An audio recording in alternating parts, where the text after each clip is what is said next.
हाय दोस्तों, आज की वीडियो में दो कंज्यूमर कंपनी को डिस्कस करने वाले हैं।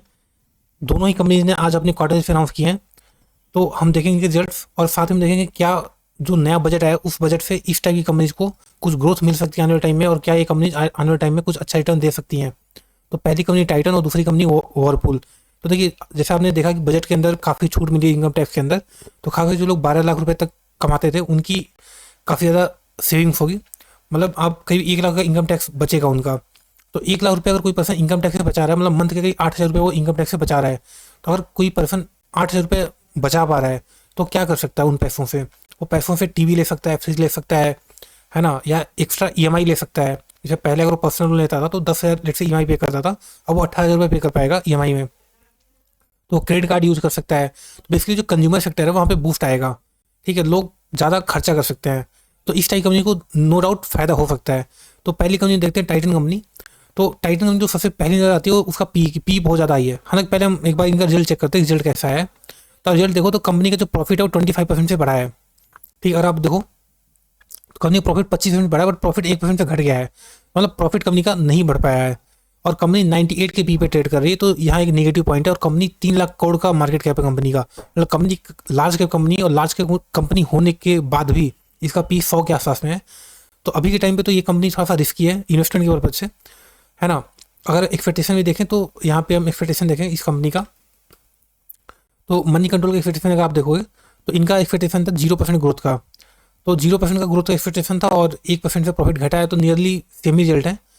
तो और यहाँ हम चार्ट पे देखें तो ये कंपनी ना तो अपने रेजिस्टेंस पे ना सपोर्ट पे है, बीच में है। तो अभी के लिए इन्वेस्टर्स के लिए कुछ खास नहीं है, मतलब खास 100 के पी पे। अगर एक छोटी कंपनी होती है कि स्मॉल कैप कंपनी होती है, मिड कैप भी होती, तो 100 का पी जस्टिफाइड होता। जस्टिफाइड मतलब जिस टाइप की ये कंपनी है, जैसे कंपनी आप देखो तो आर ओ ई है ना, 22 का आर है ना, आर है 33 का आर है। तो ये कंपनी मतलब बहुत ही अच्छी कंपनी है ना। टाटा का नाम जुड़ा इस कंपनी के साथ में।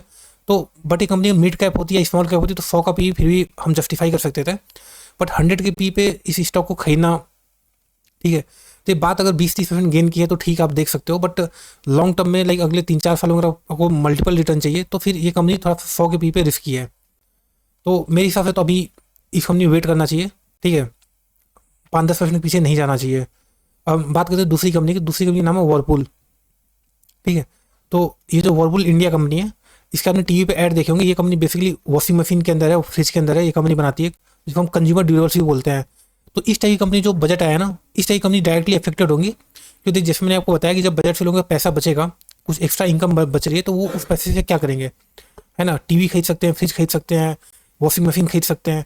तो इस टाइप की कंपनी काफ़ी मतलब अच्छा परफॉर्म कर सकती हैं। अब तो ये कंपनी पास्ट में काफ़ी ख़राब परफॉर्म की है पिछले कई सालों से। जैसे अगर आप यहाँ पे हम इनका चार्ट देखें यहाँ पे, तो आप पाओगे क्या कि ये कंपनी पास्ट में तो अच्छा करी थी, बट पिछले जो 4-5 साल है वो इन कंपनी काफ़ी ख़राब गए हैं। जैसे आप देखो तो ये इनका जोन है, इन्होंने काफ़ी अच्छा इधर रिटर्न दिया था, ठीक है। यहाँ पे ये 2014 से लेकर के इस जोन में इन्होंने अच्छा रिटर्न दिया था, बट पिछले कई सालों से इन्होंने रिजल्ट अच्छा नहीं दे पाए हैं ये लोग।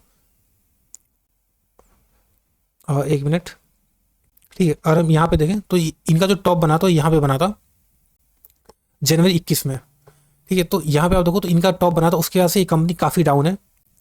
यहाँ से आप देखो तो करीब आई थिंक कितना है, अभी 60% के अराउंड डाउन है ये, तो काफ़ी नीचे ये कंपनी है। तो देखिए, कोई भी कंपनी जब 60% गिरती है तो वहाँ पे रीज़न हो सकते हैं भाई कंपनी क्यों गिरी है। तो आई थिंक एक बार पीएम चेक करते हैं कि इनके रीज़न क्या था, पी रेशियो। तो ये कंपनी का पी रेशियो यहाँ पे 100 का पी रेशियो था।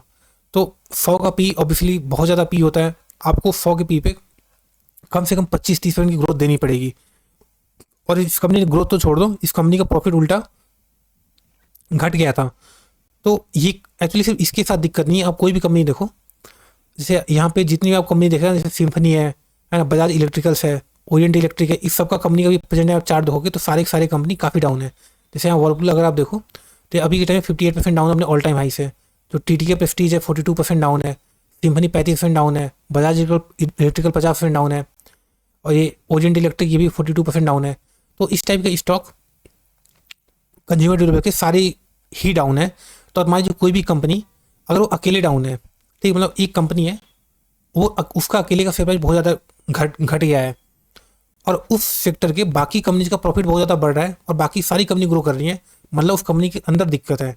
बट अगर सिर्फ वो कंपनी नहीं गिरी है, सारी कंपनी ही गिर रही है, तो हम बोल सकते हैं कि कंपनी स्पेसिफिक प्रॉब्लम नहीं है, सेक्टर स्पेसिफिक प्रॉब्लम है। और अगर सेक्टर स्पेसिफिक प्रॉब्लम है तो वो जो प्रॉब्लम होती है ये 3 साल 4 साल के अंदर वो प्रॉब्लम सॉल्व होती है, या गवर्नमेंट भी उस तरफ ध्यान देती है कि भाई इस सेक्टर के लोग अच्छा नहीं कर पा रहे हैं तो इनके लिए कुछ करना पड़ेगा। एग्जाम्पल के लिए जैसे हाउसिंग फाइनेंस सेक्टर है, तो जैसे उसके अंदर एक कंपनी आवास फाइनेंस, तो देखो तो उसका शेयर डाउन है। बट उसके साथ बाकी कंपनी देखोगे, आवास फाइनेंस, होम फर्स्ट फाइनेंस है ना, या फिर एप्टस है, तो उनके शेयर्स भी डाउन है। तो कहीं ना कहीं सेक्टर स्पेसिफिक ही दिक्कत चल रही है। तो हम कंज्यूमर जो ड्यूरेबल्स हैं इसके अंदर दिक्कत चल रही है। तो यहाँ पे अब देखिए क्या अब यहाँ से रिकवरी आ सकती है।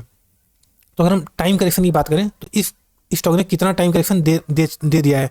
तो ये जो प्राइस है यहाँ पे अक्टूबर 2016 के अंदर भी सेम प्राइस था। यहाँ पे आप देखो तो ये प्राइस भी मतलब अक्टूबर 2016 के अंदर सेम प्राइस था। तब से लेके 8 साल हो चुके हैं, मतलब 8 साल पुराने प्राइस पे स्टॉक मिल रहा है। तो अगर ये स्टॉक अपने पुराने ऑल टाइम हाई पे चला जाए यहाँ से लेके यहाँ तक, तो यहाँ का पैसा 2.5 गुना हो सकता है करीब करीब। अगर ये स्टॉक कोई नई रैली ना दे बल्कि अपने पुराने ऑल टाइम हाई को ही टच कर ले तो यहाँ पे 2.5 गुना का प्रॉफिट हो सकता है। तो अगर आपको लगता है कि ये सेक्टर जो है अब यहाँ से सुधर सकता है, यहाँ से अच्छा मूव दे सकता है, तो आपको इस टाइप की कंपनी के अंदर आप देख सकते हो। अब जाहिर सी बात है, देखिए जहाँ पे प्रॉफिट ज़्यादा नजर आता है वहाँ पे रिस्क भी ज़्यादा होता है। तो अगर आप इस टाइप की कंपनी के अंदर इन्वेस्ट कर रहे हो ये सोच के कि यहाँ ये पैसा मैंने डबल कर सकती है, 2.5 गुना 3 गुना 4 गुना कर सकती है, तो वहाँ पे आपको कम से कम नीचे का 20 30 40% का रिस्क भी लेना चाहिए कि अभी ये हो सकता है यहाँ से और ज़्यादा नीचे चली जाए। ठीक है, क्योंकि देखिए अगर हम इसके नंबर्स देखें तो आप नंबर्स हो तो 57% का ग्रोथ हुआ है, बट इससे एक्सपेक्टेशन और ज़्यादा की थी। और अब मनी कंट्रोल पे देखो तो मनी कंट्रोल एक्सपेक्टेशन कहीं 100% की थी कि 99% से प्रॉफिट बढ़ना चाहिए था। और देखो 59 करोड़ का प्रॉफिट का एक्सपेक्टेशन था, बट कंपनी ने उतना प्रॉफिट नहीं दिया है।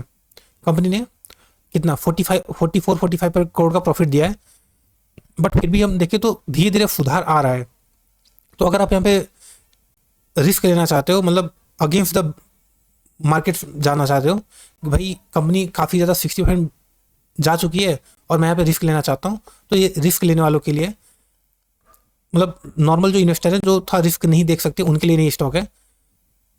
अगर हम कंपनी का बैलेंस शीट चेक कर लेते हैं तो बैलेंस शीट देखो तो कंपनी एज सच कोई ख़राब नहीं है। आप रिजर्व देखो कंपनी के तो अब यहाँ तो रिजर्व कंपनी के 1700 करोड़ थे जो बढ़ के आज 3600 करोड़ हो गए हैं।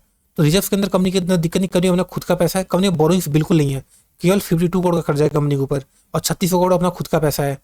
तो कंपनी के बोरोइंग्स मतलब कर्जा नहीं है, रिजर्व ने खुद का काफ़ी पैसा पड़ा हुआ है। बस दिक्कत है सेल्स एंड प्रॉफिट की कि भाई सेल्स काफ़ी टाइम से कंपनी के नहीं आ पा रहे हैं। इनफैक्ट अगर सेल्स देखें आप देखो तो इधर ग्रोथ तो थी, लाइक 4800 से 53 59 59 61 66 68 76। तो अभी इनके प्रॉफिट तो बढ़े हैं, सेल्स जो है बढ़े हैं रिसेंट टाइम में, सेल्स के अंदर ग्रोथ है, बट जो प्रॉफिट है प्रॉफिट पुराना नहीं आ पा रहा है। जैसे आप देखो तो प्रॉफिट यहाँ पे इनका जो मैक्सिमम प्रॉफिट था वो 490 करोड़ का प्रॉफिट था। कब? जब इनकी सेल्स इनकी 6000 करोड़ थी। अगर आप देखो यहाँ पे जब इनकी सेल्स 6000 करोड़ होती थी तो उस टाइम इनका प्रॉफिट 490 करोड़ था। आज जो सेल्स है वो 7600 करोड़ हो गई है, बट प्रॉफिट 323 करोड़ का है। ठीक है, तो मतलब सेल्स तो काफ़ी ज़्यादा बढ़ गई, प्रॉफिट घट गया है। तो अगर आपको लगता है कि कंपनी फ्यूचर में आने वाले 2-3 सालों के अंदर इनका प्रॉफिट वापस 490 करोड़ हो सकता है या इनफैक्ट इससे भी ज़्यादा होगा, तो आपको इस टाइप की कंपनी के अंदर रिस्क ले सकते हो आप।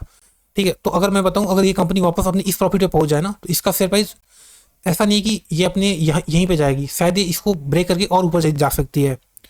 तो क्योंकि अब जो गवर्नमेंट का फोकस शिफ्ट हुआ है इंफ्रा से शिफ्ट होकर अब कंज्यूमर स्टॉक की तरफ जा रहा है, तो मतलब होता है रैली शुरू होने से पहले किसी चीज़ को पकड़ लेना, तो वहाँ पे रिस्क भी है। ठीक है, तो अपने रिस्क के हिसाब से देखिए, मैं बाई एंड सेल का कोई रिकमेंडेशन नहीं दे रहा हूँ, आप अपनी खुद की भी स्टडी कर सकते हो।